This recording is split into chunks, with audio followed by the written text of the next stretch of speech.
8월 10일 오늘의 만나 말씀은 예레미야 17장 21절에서 22절 말씀입니다. 나 주가 말한다. 너희가 생명을 잃지 않으려거든 안식일에는 어떠한 짐도 옮기지 말고 짐을 가지고 예루살렘의 성문 안으로 들어오지도 말아라. 안식일에는 너희의 집에서 짐도 나가지 말아라. 어떠한 일도 해서는 안 된다. 너희는 내가 너희 조상에게 명한 대로 안식일을 거룩하게 지켜야 한다. 아멘. 오늘 만나로 만나주시는 하나님을 기대합니다. 하나님의 말씀을 따라 예레미야는 예루살렘 도시의 각 출입구를 순회하며 외칩니다.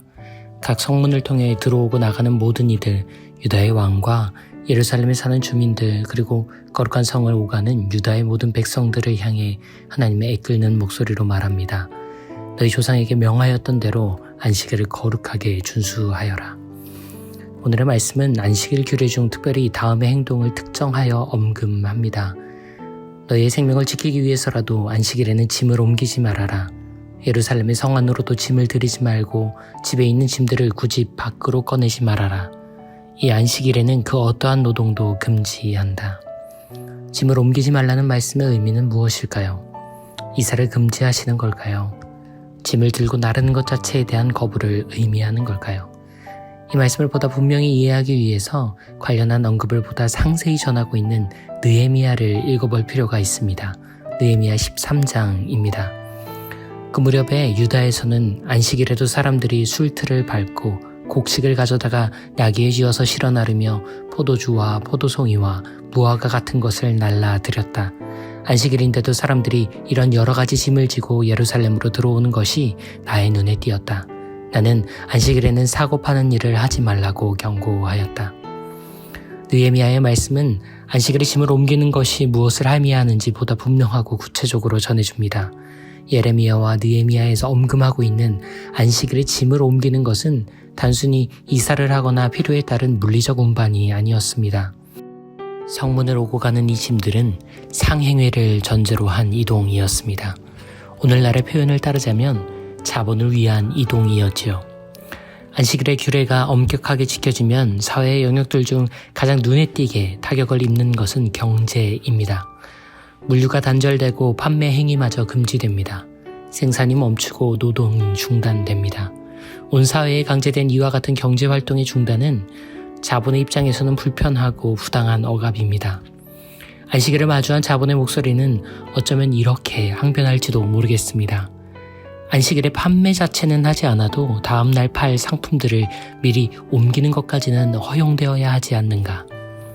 하루를 완전히 쉴 때 왜 모두가 쉬어야 하는지, 교대로 쉬어가며 경제활동을 하는 것이 모두에게 이익이지 않은가?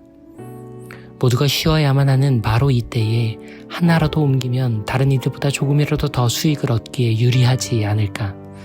그리고 그 수익이 나뿐만 아니라 그 제어와 서비스를 향유하는 모든 이들, 그리고 이 사회에도 이익과 유익이 되지 않겠는가? 오늘날 우리 사회에서 이 목소리들에 부분적으로나마 동의가 되지 않는 사람은 아마 찾아보기가 쉽지 않을 겁니다. 저 역시도 어떤 목소리에는 동의가 되니까요. 그리고 이는 우리 모두가 자본이 쉼없이 이동하여 유지되는 세상에서 살아가고 있다는 방증이기도 합니다. 얼마 전 한 외국계 대형마트 주차장에서 쇼핑카트를 정리하던 청년 노동자 김동호 씨가 잠시 휴식하던 중 의식을 잃고 병원으로 이송되었으나 사망한 사건이 있었습니다. 고 김동호 씨는 31세의 남성이었습니다. 사망 이후 확인된 바에 따르면 그늘 하나 없는 광활한 주차장에서 폭염주의보가 이어지는 와중에 고인은 하루 평균 4만 보를 전후하여 걷는 업무 강도에 연일 노출되어 있었습니다. 사망한 뒤 해당 마트의 대표가 빈소를 방문하여 병을 숨기고 입사한 것은 아니었는가 물어서 논란이 되기도 했지요. 저는 고 김동호 씨가 33도의 기온에서 걸었던 하루 4만 보의 이 걸음들이 오늘의 말씀에서 하나님이 온 사회를 정지시켜서라도 멈춰 세우고 싶어 하셨던 바로 그 자본의 이동이라고 생각합니다. 자본의 이동은 그저 멈추지 않습니다. 멈춰 세우지 않으면 영원히 정지하지 않습니다. 일부만 멈추면 사용자는 금액을 조금 더해서라도 이 기회를 놓치지 않으려 하고 노동자는 그 조금의 보상을 위해서 자신의 몸을 돌보지 않기 마련입니다. 그래서 하나님은 안식일엔 온 세상이 함께 멈추게 하셨습니다.